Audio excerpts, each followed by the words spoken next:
Hello and welcome to the new Research Development Podcast for Cambridge Postdocs. I'm Hannah Fromageau and I've been supporting postdocs at Cambridge University with their professional development for the past 4 years. I work within the Postdoc Research Development team, which is based within the Centre for Teaching and Learning and the Postdoc Academy. Today we're pleased to be launching a new podcast series with a focus on researcher development, which aims to support you as postdocs to use your time as effectively as possible to learn and develop in your current roles, but also for wherever you may be heading in the future. This podcast is going to shed light on how past postdocs have managed this whilst sharing their stories and tips for current postdocs. I am delighted to introduce our first podcast contributor, Pahini Pandya, co-founder and CEO of Panakeia Technologies. Thank you for sharing or for agreeing to share your stories and your tips for postdocs. Really looking forward to hearing more about your time as a postdoc. But first, do you want to tell us a little bit more about Panakeia Technologies? Sure thing. So I'm one of the co-founders and the CEO of Panakeia Technologies, and we are building instrument-free precision cancer diagnostic technologies to ensure faster, earlier, and more accurate diagnoses. Okay, so tell us a little bit more about your time as a postdoc. So obviously the focus in this podcast is really thinking about how you used your postdoc time to develop yourself. Definitely. So I pursued a PhD in cancer biophysics, which I completed in 2017 from King's College London. And then I ended up joining the MRC Cancer Unit in early 2017 to pursue a postdoc in cancer biology. During my PhD, I had tried to understand how different physical cues can be translated into biochemical signals by cancer cells, and how this allows them in turn to physically alter the environment and change their migratory strategies so that they can spread around the body. This led on to a very fun and an exciting project at the cancer unit, where I started looking at how different genomic profiles or gene copy numbers in cancer cells led to different metabolic dependencies within lung cancers, and how these could be exploited therapeutically. So while I did a lot of research during my postdoc in Cambridge, I also did spend a good amount of time outside getting involved with the wider community, immersing myself in different groups and activities which are present around Cambridge. This was a massive difference from the amount of time I had spent outside the lab as a PhD student, and it was very critical to where I'm currently to what I'm currently doing. Mm-hmm. And so did you have quite a clear plan from the beginning about how to develop yourself or how you wanted to use your time as a postdoc? I had a very clear plan when I was 8 years old that I wanted to be an academic and I wanted to do research at Cambridge. I had managed to achieve those goals, but in terms of what I wanted to do after a postdoc, I did not have a clear plan. During my own PhD, I had a bit of a cancer scare where I had to wait for nearly a whole month to get an all clear. So for me, that incident got me thinking about why I really wanted to be an academic, and that was to actually help patients and help doctors help patients, which was a way of creating a bigger impact. So I started looking for areas which would allow me to translate my scientific expertise into real world applications. So I looked at the industry, I looked at consulting, I looked at entrepreneurship. I dabbled a little bit in everything during my PhD. During my postdoc, I spent a little bit more time fleshing out which were the areas that I was really interested in, and that was very critical in helping me decide what I wanted to do next. I did not have a clear plan, at that point in time, that I would be doing a startup. But yeah, it worked out quite well in the end. So what kind of things did you do to kind of flesh out those ideas? So my initial engagement started during the later stages of my PhD, where I started getting involved in, you know, a variety of organizations which give you some sort of work experience. So consulting experience, for instance. I worked with a couple of organizations that work to promote entrepreneurship within academia, and, you know, educating scientists and helping them to build the skills that would allow them to become entrepreneurs. Eventually, when I joined Cambridge, it was a very conscious decision of joining Cambridge, because it was one of the few places which did have a lot of activities that would support transition outside academia. So, for instance, when I was doing my postdoc, one of the first things I did was Google up what were the other resources available for the postdoc. You had the Postdoc Society, which was, you know, very newly formed. I think Cambridge was the only place in the world at that point in time to have one. And then through the Postdoc Society, I actually found that there was an entrepreneurial postdocs of Cambridge. So I literally just dropped them an email saying, hey guys, this sounds interesting. I'd be interested in learning more. Would you be available for a chat? They invited me to one of their committee meetings, and, you know, I started really engaging with them, working with them, became a part of the steering committee. And as a result of that, I was offered a lot of opportunities. So P2I, which is a program which works very closely with EPOC, supported a lot of the initiatives that I did. So I was able to attend the Venture Creation Weekend at Judge Business School, sponsored by them.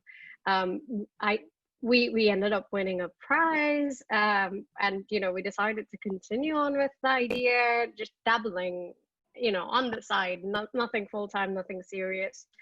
But then as that idea started to actually take shape, we found that there was some substance in it.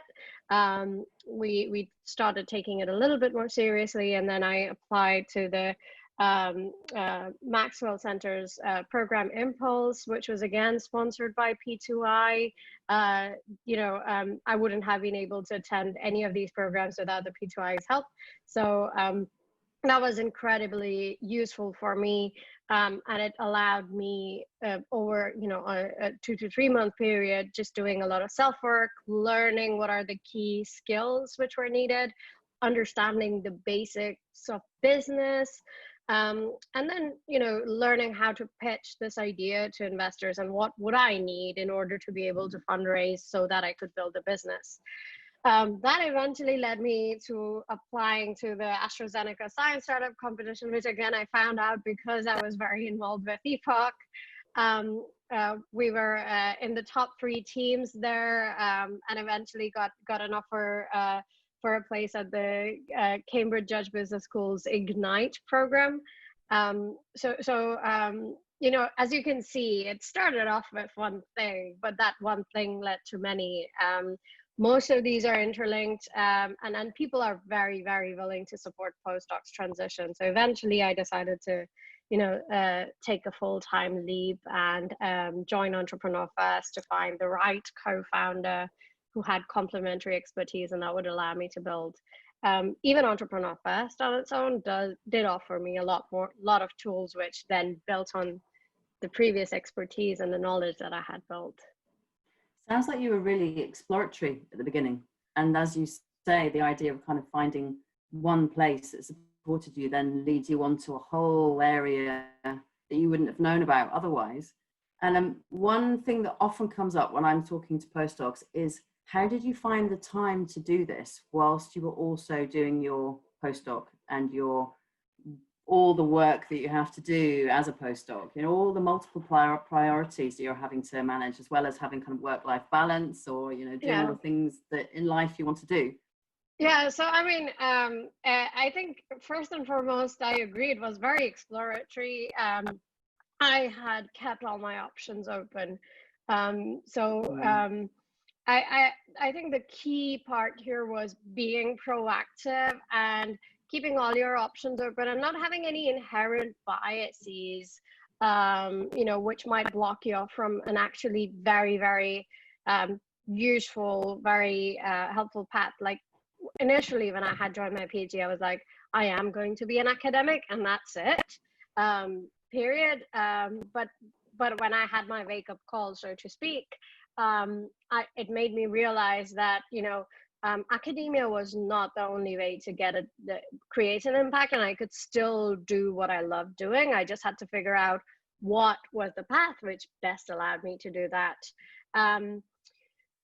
It was very difficult, I'll be honest, managing a postdoc as well as, things on the side. But at the end of the day, one of the big things which really, really was a key transition from what I did as a PhD student to what I did as a postdoc was I was very proficient in the lab thanks to, spending a whole PhD doing that. So I didn't have that hurdle of, oh, I'm going to do something completely new. I have no clue how long it's going to take. And I'm going to be very slow. It's going to take me 10 times longer than I initially thought. So one of the big things was I had much better idea of how long, let's say, running a Western blot would take me. But it also forced me to start planning much more ahead of my actual experiment. So during my PhD, I used to do weekly planning. During my postdoc, I started doing monthly planning. So what were the key goals that I needed to achieve in that month? What were the key experiments that I needed to do? If they would work, what would the next steps be? If they did not work, what would the next steps be? And just doing a rough estimation of the sort of times I would need. So I had to be very, very conscious of the choices which I took. And I think personally that's helped me incredibly well in what I do today. Most of our things are advanced planning, but at the same time, you have to change your plans on the fly. So you have to be very adaptable, and, having experiments which don't go the way they should or they would allows you to build that adaptability in-house. But it also meant that I was very, very disciplined in how I allocated my time that week and how much time I actually spent doing the things that I did.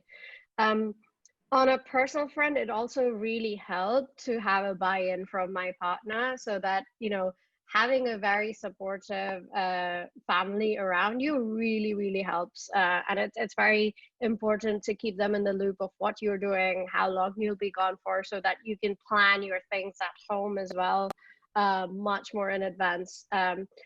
I think I was in the lucky position that I did not have, children to take care of, but I can understand that it's much more difficult, if you do have dependents.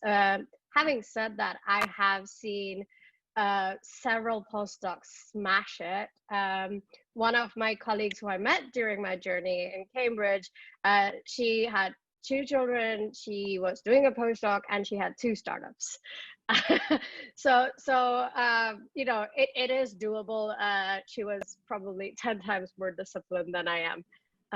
But yeah, it's definitely feasible. It's more about planning, taking the discipline, as well as being ready to adapt to things, and communicating with others, especially if you're working as a part of team outside your postdoc or during your postdoc. So communication is key. I think that's really great examples about skills that you developed whilst you were doing your postdoc that actually you're using now. Just that kind of idea of it not being, it's something that you're doing as a postdoc that has an impact on what you then do later, even if you don't necessarily know what it is that you're going to do in the future. I think what you flagged up there also is that there's no one way of doing it. I think there's lots of different ways of doing it, but it's really great to hear success stories. But also, one of the questions I was going to ask you, were there any difficulties that you encountered? Yeah, so I actually personally, and how did you overcome that? I actually encountered a lot more professional difficulties when making this decision, and when engaging in these areas. Quite a lot of these difficulties I experienced during my PhD more than my postdoc, and that was just because of um, the stage at which this mindset had evolved, that you need to do something beyond academia. You need that there are options of transitioning outside academia at that point in time were not very favorably looked upon. So talking about that to my supervisor was, my supervisor definitely wasn't of much help. It made sense, right? Because for her, she was pretty much exactly how I was, in the sense that postdoc and then a group leader was the way to go. So I could completely relate to that. Having said that, there was also this perception within academia that anything beyond academia is not as great, and you're not a good scientist if you decide to transition outside academia. So for me personally, overcoming that hurdle of what people would perceive me as was a big challenge. What really helped me was being able to find the sort of like-minded people. The more I engaged with a whole range of organizations. So during my PhD, I was involved with Innovation Forum, which is again very similar to EPOC in the sense that their whole focus was on educating scientists about entrepreneurship, and furnishing them with the right sort of skills to be able to build their own startups. Finding like-minded PhDs and postdocs there in the initial instance really helped me, and that just became a lot more easier when I joined EPOC, because then it was people who were at the same stage of the career journey as me, and I realized I wasn't the only one. Speaking to them about it really helped. It also helped me mentally in dealing with a lot of these the challenges, and made me a lot more confident in terms of speaking out to people and trying to change their opinions as well, questioning them. Why did they think that it didn't make for a good scientist? That was definitely one of the big challenges I'd experienced. The second one was a little bit more around how did I find these organizations when I initially started? And even 3 to 4 years back, entrepreneurship wasn't as favorable among scientists as it was in other areas, right? Not just entrepreneurship, but even a whole range of other alternative resources which would help you take alternative career paths. So finding those organizations took a lot more effort. So I actually had to do a lot of the work, especially when I was in London, to find out these organizations and find out the right sort of organizations, because not everything is right for everyone, right? So for me, that took a lot of effort in finding the right sort of organizations that I could work with. I normally I was mentally prepared that if I joined something, I would work with them at least for a whole year, where possible, because, you are putting in extra time beyond your normal working hours. And to be mentally prepared for that sort of commitment was something, I had to be very conscious about. I didn't want to do something for a month or two and then, be just drop things halfway. So finding these right sort of organizations took a lot more effort during my PhD. Cambridge, the big advantage is everything is close by, everything is near. If you are in, let's say, 2 or 3 different circles, you will eventually find out about it. A good way of putting it was, I used to attend a lot of events during my time in Cambridge, and these were not necessarily related to my postdoc.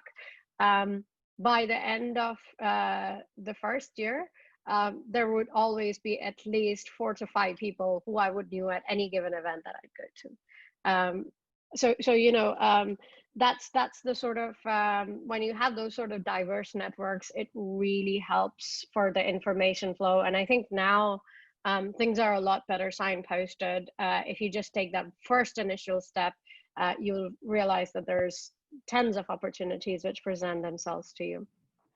And it sounds as though you were quite clear from the beginning of your postdoc that you wanted to get involved, and you were thinking about that at the same time as doing your postdoc. So that's been described to me before by the Postdoc Career Service at Cambridge as parallel planning. So, thinking about your postdoc, but also thinking about where it's going to take you and how to use that postdoc time as effectively as possible. And it sounds as though that's something you were very focused on.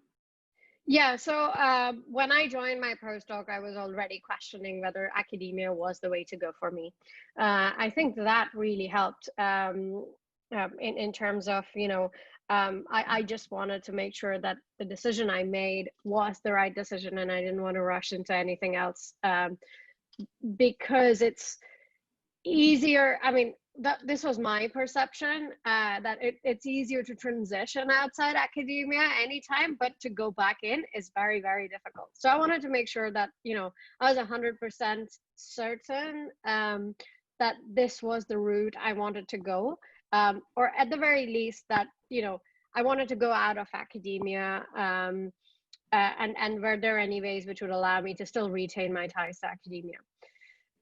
So I did a fair amount of parallel planning in that sense. I would say I had multiple streams of planning going on. I was not just involved in postdocs. I was still, the Entrepreneurial Postdoc Society. I was also leveraging a lot of the resources offered by the OPDA around career planning. So I had enrolled in a mentorship scheme, which allowed me to work with senior scientists to work out what was the best way of moving my postdoc forward as well. I would take all these workshops on writing research grants, look up research grants, and look up leadership grants. I think the key thing here was figuring out how much time I would spend in the lab and how much time I would spend, dedicating to furthering my postdoc career, as well as how much time I would spend dedicating to exploring other areas, including entrepreneurship. And I think the way I had structured it was majority of my time, I would say about 75%, was spent in the lab, but the remaining 25% was split on different areas and making sure that I was giving each one of them the right sort of attention they needed. Obviously, as things progressed, I started spending more and more time within entrepreneurship, but there was a natural shift towards it. I knew that it was something which was exciting me. It was the right sort of mix, which allowed me to leverage both my scientific expertise, but at the same time, gave me the opportunity to make real world impact. And personally, I saw a lot of parallels between a postdoc or a career in academia and entrepreneurship, in the sense that you're applying for funding so that you can do the science that you want. At one point, you're not the ones doing the science, you're the ones who's facilitating a team to do the right sort of science. You publish results. Working in the health tech space has allowed me to do all those things and more. That's really interesting. And it's interesting to hear you say, you were dedicating 75% and then 25% was really you being able to explore different areas. Did you have conversations with your colleagues, with your supervisors around this, or was this very self-driven? Because again, that's something that quite often comes up when talking to postdocs about how you manage that whilst you're all also engaged in your research with other scientists. So, it's so in terms of talking to supervisors, I think it entirely depends on how your supervisor perceives, other areas to be. I had a previous experience where I knew that it wasn't very favorably looked on. So I couldn't necessarily directly speak to my supervisor around that. Having said that, most supervisors during postdocs are not too much worried about, how much time you actually spend in the lab. They're more worried about the results that you get, right? At the end of the day, if you can show that you're making good progress on the work that you're supposed to be doing, they're more or less fine, and everybody understands that. There will always be, other things that you do outside the lab, and you have a life to live. So I did speak a lot to my colleagues, both during my PhD as well as my postdoc. Having said that, it's very important to find out who are the right sort of colleagues who will support you in the decisions that you're making. So I did have a niche group of friends who I'd always reach out to, every time I was in doubt, or every time, I wanted to have a chat around the things I was doing. It does significantly help to have a buddy that you can work with, in a sense. There were some times when it was self-driven as well. So especially during my PhD, till I found the right sort of buddy, it was mostly self-driven, because most of my fellow PhDs and postdocs in the lab thought academia was the way to go. So it's always finding the right sort of people and knowing if they share the right mindset with you. Having said that, I've found a lot of incredible support within the wider departments that I've worked in.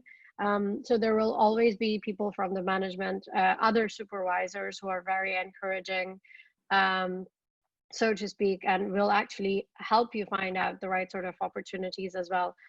So having an official mentors oftentimes really helps. I've spoken to quite a lot of supervisors who are very pro and very encouraging, and received a lot of advice from them as well. And looking back over your time as a postdoc, is there anything that you would have done differently, or anything you would change? That's a very good question. Looking back at my postdoc, I don't think I would have changed anything necessarily. I really enjoyed what I was doing during my postdoc, all aspects of it, whether inside or outside the lab. I would have probably changed things during my PhD, which I guess is probably what quite a lot of postdocs would do if they were, if it was the first time they were thinking of transitioning outside academia, is be a lot more proactive.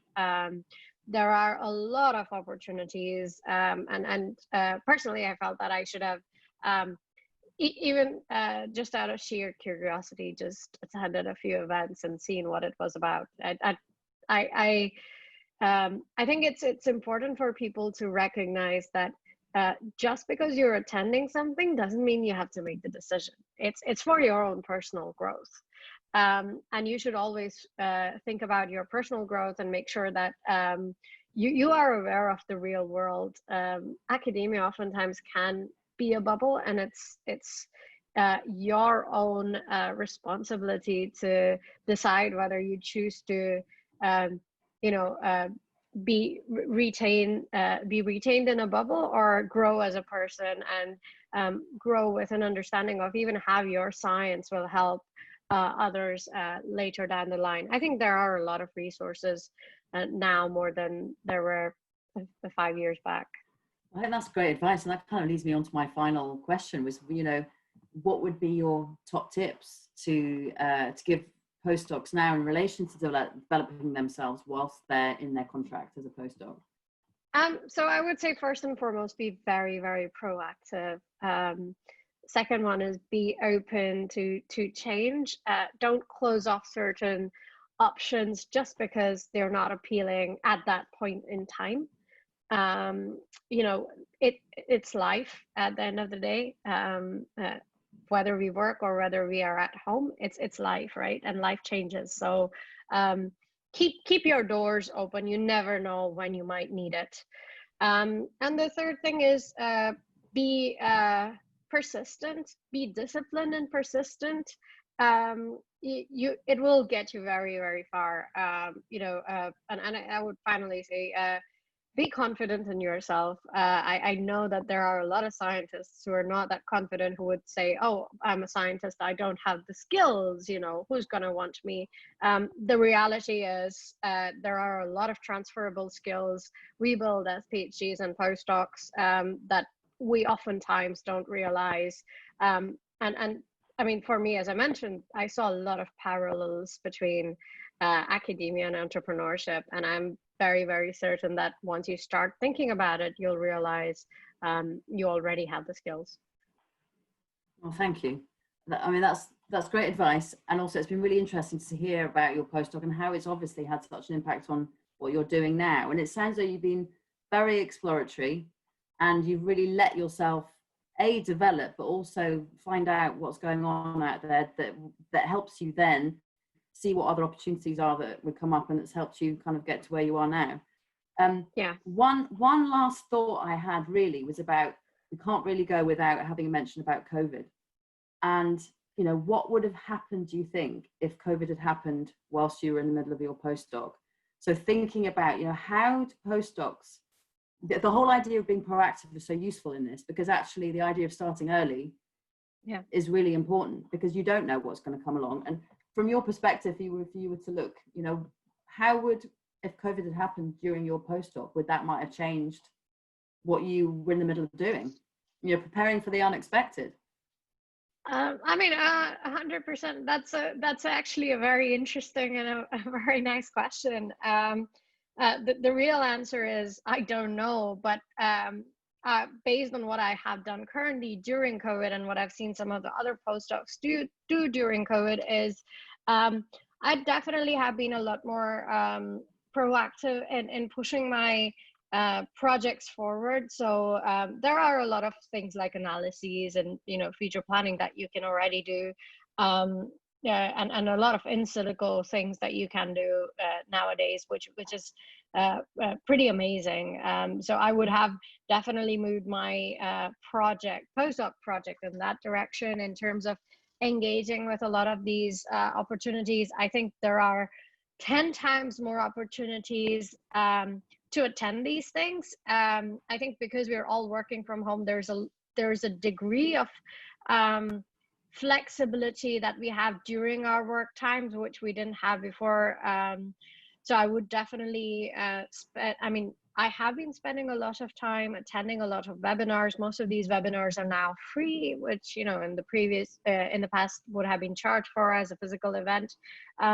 So I would have definitely spent a lot of time exhausting all the opportunities which were available to me, perhaps spending half my weekend doing a new course or learning more about an area that I was interested in, and just organizing coffee chats with people who have transitioned outside academia to understand what their experiences were and what routes they took. People are more available for conversations now.